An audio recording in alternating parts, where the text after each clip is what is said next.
camp with a few people, right? Mello was there, and we had Bill Fowler. Awesome event, going through a whole bunch of information. I kind of wanted to go through a little bit of it right now before we even go into the broker moment and the power moment, which is next. But really good. And Gary Keller always likes to go through a little bit on the stats. So if any of you are like, hey, I always like to update my stats for your slides or anything like that, this is the access to all these ones that I'm going to share right now, so you have those. But I kind of wanted to go through them really quick just to kind of keep us in that aspect of what's going on, right? This is nation, right? This is all of the US. So knowing that, of course, then you got to say, hey, how is it affected here locally? But I think it's really helpful to see, because this is the big level. This is what the government and the Fed and all of that is going off of for the decisions that they make that continue to have happen. So data disclaimer, next one. Okay, so we're going to go through the US. So this right here is one of the ways that they look at the economy, right? So ultimately, in the two tools that they have that they kind of judge off of are inflation and unemployment. And the tools that are around this are what they do to try and balance that. Tariffs, of course, we had a whole bunch of things go with that, right? Government policy, controlling the GDP, and all of this to help those out. So to kind of jump in, he kind of started off a little bit with, okay, how does the government even start to think about what they do? And they say, okay, your social aspect gets you elected. Your foreign, what you do with the foreign, all the things that happen there gets you reelected, like starting a war, ending a war, all of those things help you get reelected, which is, right? And then fascinating enough, if you screw up the economy, that's the one thing that gets you unelected, right? So interesting how, and Gary Keller was diving into this in deep, but the GDP, right? 24, we ended at a 2.8. And right now, the projection for this year is still looking at, it's going to end up about a 1.4, which is pretty fascinating. You have unemployment has gone up. The government likes that to some degree, right? They're going to be balancing and saying that. The projection right now for it is 4.5 from what it was last year. You have job openings. So the amount of unemployment and job openings is actually getting closer and closer, which is fascinating when you look at that and say, okay, people are still getting jobs, but that number has been going up on how many are unemployed for what there is. Inflation, again, fascinating, right? They're already right now, the projection for where we're at in 25 is going to be about 2.9, 2.8 for those two different aspects for the CPI and the core CPI. And then you have the for 26, 2.4 and 2.3 is what they're already projecting that it's going to look like with the trajectory of where it's going, what their plans are. So pretty interesting there. As for the real estate industry, which is, again, what we do, right? Really interesting. Home sales. We're going to sell more houses this year by the projection than we did last year. That's great news, because you guys, by putting forth that effort and doing that, you guys have that opportunity for more, right? What I think is really interesting is not this slide, but the next one. So this is the annual. Again, it shows similar, shows where it was at 24, which is pretty fascinating, because that's kind of like you can see the spikes of what we all got, kind of the craziness from 21, right? All those different things. Home sales monthly. You can see kind of where it's fluctuating with seasonality and kind of what's been going on there. This one I really like. So my thing's right over it. So this one, we're still above the trend line, but that gap has closed. So Gary Keller always talks about this 4% trend line and kind of where it's at. We are right now, we were last year at a 9.9, and this year we're at an 8.3, which is fascinating, because when you think about it, that gap is closing. So is it a soft landing, and did somehow that be created that we're like, hey, we're going to get back to that 4% growth? Maybe, right? Do we have, like, he kind of was going through some of those projections of what that looks like over time. really interesting, kind of what's going to happen as for all of us. Inventory has gone up, right? Which we've all felt. We've talked about it here with the specific data. New home starts. This gap is still not being filled, right? From 2008 all the way to 2019, we had a gap of homes that were not being built because of what happened. So we are being underbuilt. We still, even though we're close with the projections of where we're going to end at, most likely we still have a gap that's been created, which is going to eventually make it so that we need, you know, the whole supply and demand. That's the one thing that you should understand with real estate, right? There's going to be not enough supply still for the demand that we need, according to this. Mortgage rates, we've been kind of seeing that, right? The projection right now for the end of 25 is a 6.7.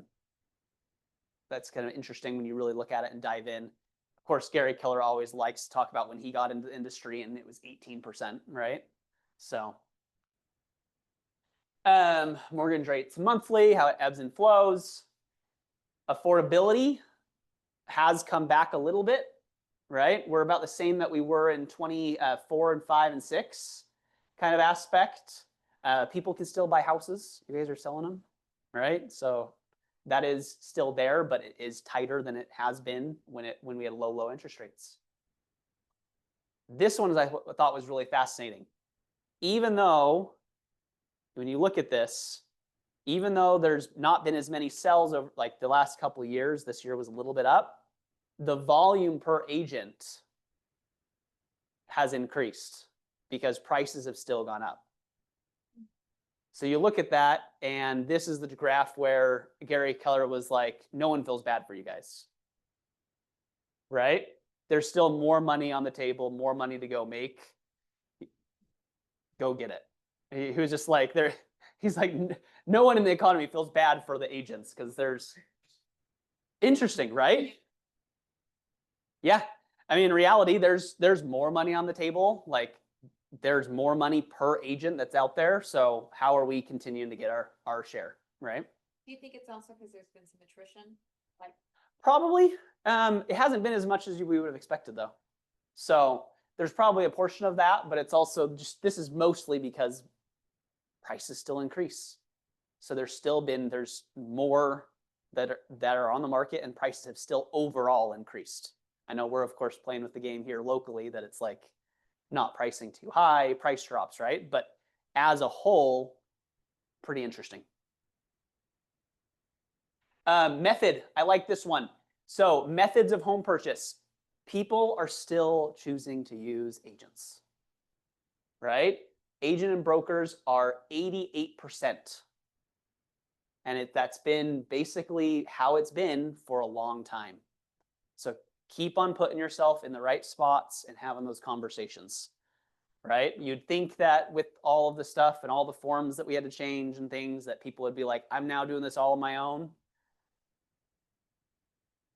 It hasn't really changed, right? Keep on educating, putting yourself in the right spot and going from there. Previous owner, yeah, it means for sale by owner. So, and that will always be a consistent piece of there will be people who sell it on their own. generally been 7% historically as well. Yeah. Yep, 7%. So really interesting. And then builders are consistent up and down, but that's just going directly to the builder, right? Pretty fascinating. This one with AI, what buyers say they would prefer in the home buying process. So the pink is prefer a person. That's what they want. They don't want anything else. There are now a pretty good almost quarter of people who say they would trust the AI tools. And then there's a bigger, still another group who says, hey, I trust them equally, and which means they still want a person involved, right? Ultimately, if 75-ish% are still wanting you to find a home, find a mortgage, get owner's insurance, and have legal assistance with a person involved, right? Let's continue to show up and be there as that professional. This one I thought was fascinating also. What's important to buyers when working with professional? The overarching theme in every single area is comfort. They want the process to be done, made easy, right? So then it's convenience. Yep. You want it easy and fast. Easy, fast, comfortable, right? And loyalty's still up there as one of the big ones. At the same time, having it be a comfortable process and someone they're comfortable with is much more important. This is fascinating. If you look at the internet words, revolution, thank you, versus the AI one, right? So you can see when it started in year one, 2.5 billion came from the internet. Already with AI, there was already 71 billion. That was investment creates value. Really interesting. Year two, 3 point, so on and so forth. You can see kind of what it looks like. And now that we're up to year 8 of what's being put into this and also what's coming out of it. So this slide I think is really fascinating, the story of adoption. He very much is like, we're at that turning point where we're going to have mass adoption, right? And he said one of the slides, and I have all my slides for you guys to copy right after this if you want all my notes. They go through though, and some of the myths around AI. One of them he says is a lot of people say I think that I still have time, and he says you don't. You need to start acting and using it now, right? It's been kind of, yeah, I feel like for the past year we've kind of been saying, hey, you still have time, but you need to get on now. He's like, no, there's not a let's keep on waiting and see. It's start using this in your business, right? And going from there. Can I share a flip side of the story? Yeah. So I just closed a house that the buyer used AI to find the house. They were searching primarily in Ivans, and then they finally let AI help them with their search criteria. And my listing that was not in Ivans popped up, and it happened to be the house they were looking for. Wow. So they bought a house that was 150,000 above their budget because it was exactly what they wanted. And AI got that for them. Well, I mean, a little negotiation for me, but. Right. But I'm seeing your skills and what you put in the list. Yeah, we didn't have the listing description filled out, we didn't have all those mundane little check boxes filled out from the MLS.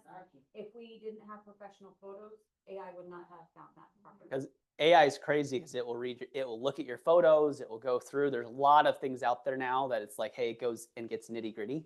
So again, this is one of the reasons why we're always bringing more AI to it and kind of bringing it into this meeting so that it's, hey, how are you using it and what are we doing next, right?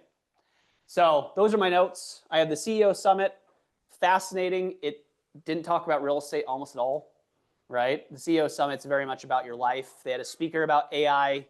They had Dr. Axe talked about health, phenomenal. Like I loved what I took from that. They had Ryan Leake, who is basically, he's a motivational speaker and coach. Loved him. Like he was really good about leveling up and being, there are levels to these things is one of the things he says. He's like, I thought I was wealthy until I went and met with a wealthy person. And then I was like, oh, there's levels to these things. Like, right? So kind of a concept, all of that. And then the fourth one was about community. And it was about how do we and what do we do to build a community? And it was all about consistency and showing up and doing those things with the people that we want to.